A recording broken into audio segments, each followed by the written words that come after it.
Profesor Eduardo Mackenzie, muy buenos días. Buenos días, doctor Londoño. Un saludo a usted, a su equipo de valientes colegas y un saludo también a la audiencia más inteligente de Colombia, la audiencia de Radio Red y de la Hora de la Verdad. Muchísimas gracias, señor profesor. Antes de entrar en materia, una pregunta. Su libro, nos van a enloquecer, profesor. ¿O usted ordena una nueva edición de su libro sobre las FARC, el fracaso de un terrorismo, o se va a quedar sin valientes amigos aquí porque nos van a enloquecer? Todo el mundo lo pregunta. Y mire por lo que se transan algunos. ¿Por qué no saca usted una especie de separata del libro y lo publica sobre los acontecimientos del 9 de abril de 1948? En fin, la gente está desesperada. ¿Qué le podemos decir? ¿Cuándo hay una nueva edición de las FARC, historia del fracaso de un terrorismo? ¿Cuándo? Bueno, sí, yo debo admitir que yo he cometido un error porque no me he involucrado mucho en esto de hacer una nueva edición, de pedirle a los editores que hagan una nueva edición. Tengo que hablar con ellos, desde luego. No es la primera vez que me dicen que ese libro no circula, o que circuló pero ahora no circula. Está agotado. Sí, hacer una nueva edición, sí. Hicieron 2 ediciones que se agotaron rápidamente y yo creo que sería interesante para la misma empresa editora Random House, Mondadori, hacer otra edición, incluso con actualizaciones que son posibles. Lo de la separata me parece muy interesante, la separata sobre el 9 de abril. Yo creo que hay que, de todas maneras, abordar ese tema de frente y definitivamente, y sacar al país de esos mitos que le inventaron, los mismos que ultimaron a Gaitán y los que crearon el desastre del Bogotazo, fueron los que crearon esas leyendas que han confundido el país durante 40 o 50 años. Yo creo que hay que abordar ese debate, es el momento, y si tengo la posibilidad, haré esa separata. Bueno, profesor, usted conoce las FARC como nadie. Usted ha dedicado una parte importante de su vida activa como investigador y como profesor en estas materias a tratar de averiguar qué son las FARC y cómo operan. Habrá tenido que seguir con apasionado interés lo que está pasando aquí en la zona del Catatumbo. Es una zona que estamos perdiendo, el país la está perdiendo. Ahora hay paro minero en el país. Buenaventura está bloqueada. Ayer incendiaron unas tractomulas. Y es que en la técnica del terror no hay que exterminarlo todo, sino simplemente sembrar el terror. Las tractomulas no se atreven a hacer el recorrido de Buenaventura hacia Cali por temor a que las incendien. Profesor, de acuerdo a sus conocimientos, usted ve aquí las orejas y las fauces de las FARC metidas en este tema y desestabilizando el país, aprovechando de otra parte los famosos diálogos de La Habana. ¿Cuál es su diagnóstico, profesor? Sí, eso es evidente. Para mí es absolutamente claro que las FARC y sus aliados, porque las FARC operan en Colombia con aliados internacionales muy poderosos, lo que se ve en la dimensión de las acciones políticas y militares que están desarrollando dentro del interés del país. Yo quisiera, antes de abordar ese tema, decir una cosa que comparto con usted. Desde hace más de 25 años o 26 años que estoy en Francia, y que 25 años en los que no he dejado un solo día de trabajar el tema colombiano y de observar y de investigar el tema colombiano, permítame decirle que yo nunca había visto tan en peligro a Colombia, tan desprotegida, tan desorientada y errática ante la ofensiva de las FARC. Nunca había visto el país tan sin controles, es decir, a pesar de que el país se dotó a lo largo de toda su historia de instituciones que le han permitido hasta ahora mantener su unidad territorial y política, espiritual y cultural. Ahora veo al país en una especie de peligro, porque hay una parálisis, hay una especie de coma intelectual frente a estos desafíos que están planteando y que esto que llaman en Colombia los diálogos de paz está generando.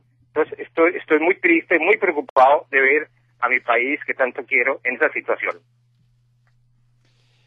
Pues gravísimo, gravísimo, profesor, pero el tema del Catatumbo es un tema particularmente grave, porque vamos a tener muchos catatumbos, profesor, salvo que nos estemos equivocando muy largamente.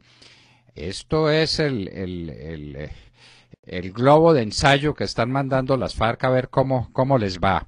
Y si les va bien como les está yendo bien, habrá otras, o tendremos otros ejemplos de este ataque de las FARC en contra del país. ¿Qué, a su juicio, qué está buscando las FARC si no es otra cosa que una especie de secesión de la zona del Catatumbo de Colombia?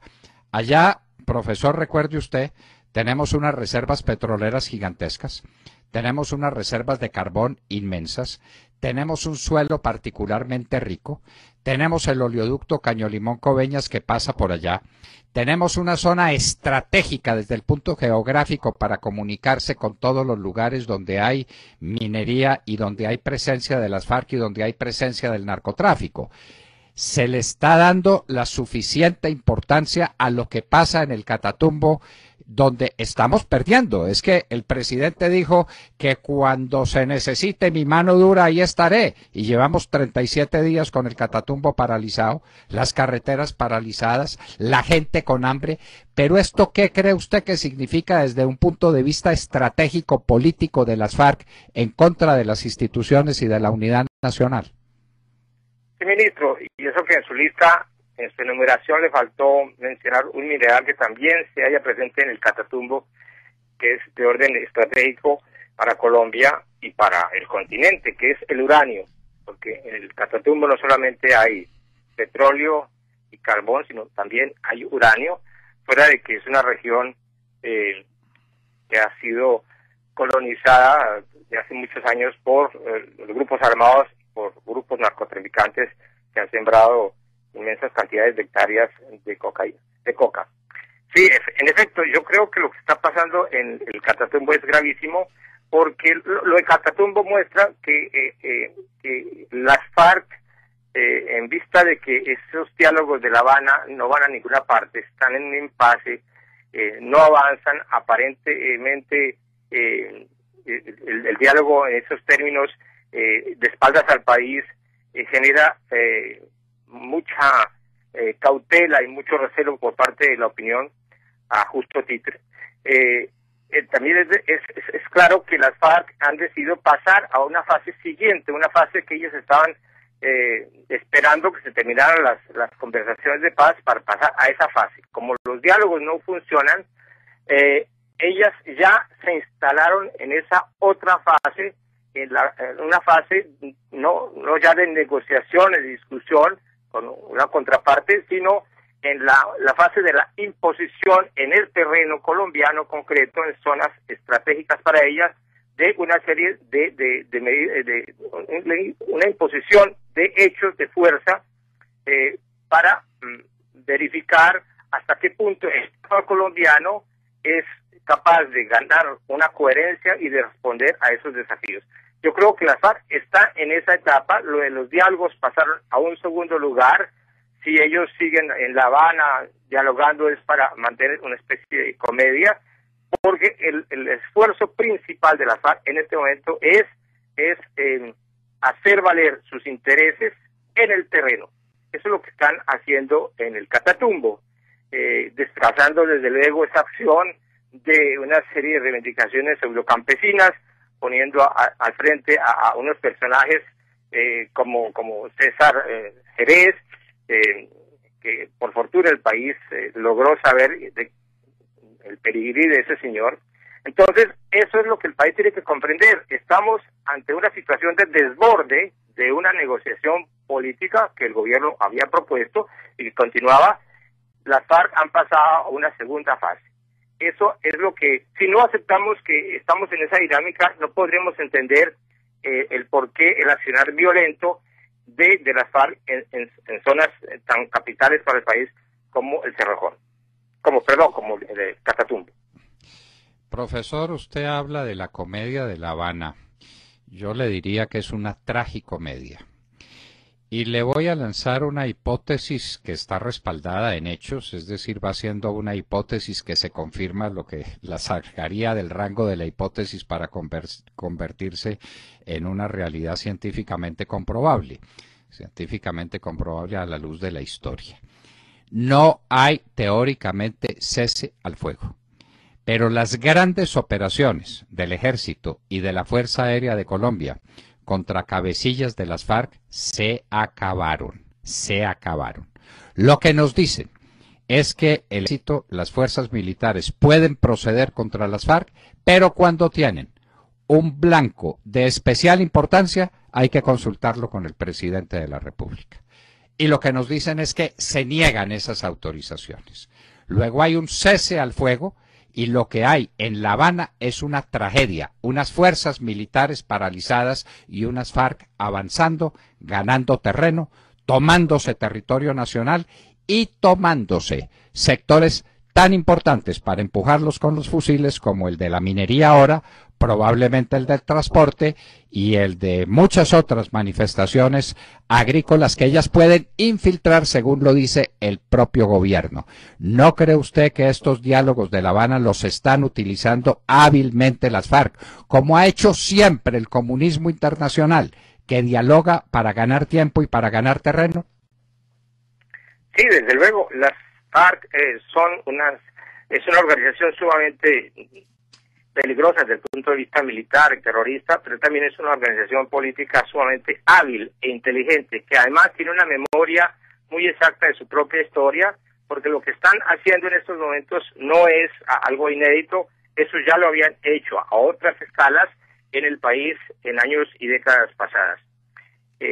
Son tan hábiles que las FARC están utilizando lo que en mi opinión es una anomalía legislativa de Colombia, esta cuestión de las zonas de reserva campesina, que son creadas mediante una ley 160 de 1994, que fueron después reglamentadas mediante un decreto de 2 años después. Esa creación de zonas de reserva campesina, que es uno de las herencias de la administración del presidente Samper, Ernesto Samper, es una anomalía que ellas están utilizando en este momento para movilizar, como ellas dicen, sectores campesinos e imponerle una correlación de fuerzas al Estado y al gobierno. Yo creo que el país debería reflexionar sobre esa cuestión de la legislación de las zonas de reserva campesina, que además acá desde París eso de zonas de reserva campesina se ve muy mal, tiene unos antecedentes en la historia del mundo. Cuando uno dice zonas de reserva, uno recuerda lo que pasó en los mismos Estados Unidos con las reservas indígenas, y recuerda un poco lo que pasó en Europa en ciertos momentos calamitosos de este continente. Luego Colombia debería volver a pensar eso de las zonas de reserva campesina. Es una creación legislativa que crea una especie de discriminación flagrante de un sector de la población colombiana, de sectores campesinos, de colonos, de gentes alejadas de las urbes, que no merecen ese tratamiento legislativo. Hay una discriminación allí que está siendo aprovechada por las FARC con mucha inteligencia. Por ejemplo, sé cómo en la ley 160 que se fundamenta, que descansa sobre un concepto de distribución de tierras baldías, hoy en día ese concepto de tierras baldías se ha extendido a otros conceptos mucho más laxos, y hasta se están dando creaciones de zonas campesinas espontáneamente. Una asociación se reúne y decide crear una zona campesina, y ahí tienen una nueva zona de reserva campesina. Entonces hay una deriva, hay una cuestión que el país no ha analizado suficientemente, y que desde luego el Estado no ha querido abordar, y que la justicia tampoco ha querido abordar, y que es una especie de espada de Damocles contra la estabilidad territorial de Colombia. Profesor, esto tiene una gravedad inmensa, el país no abre los ojos, el país no se da cuenta frente a esa realidad.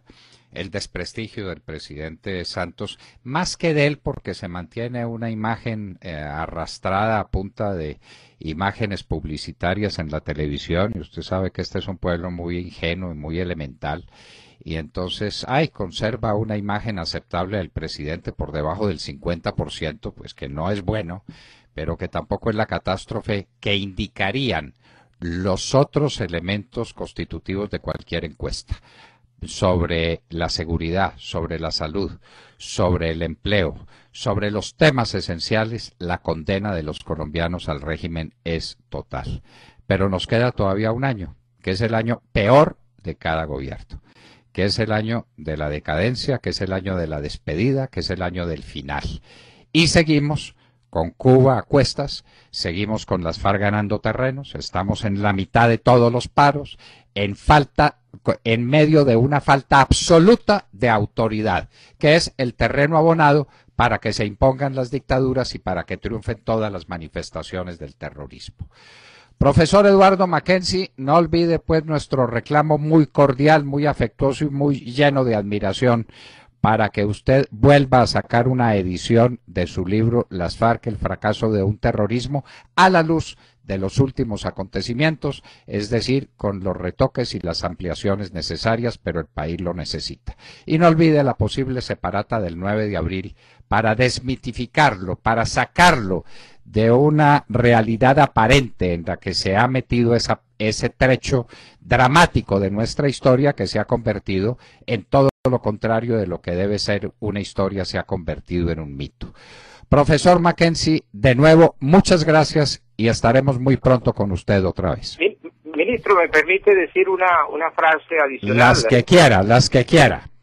Gracias, ministro. No, quería decir que la cuestión, es decir, lo del Catatumbo está mostrando hasta la exageración los males que le está haciendo al país esa negociación de paz en La Habana. Esa negociación el presidente Santos la abrió, y lo que abrió fue una caja de Pandora.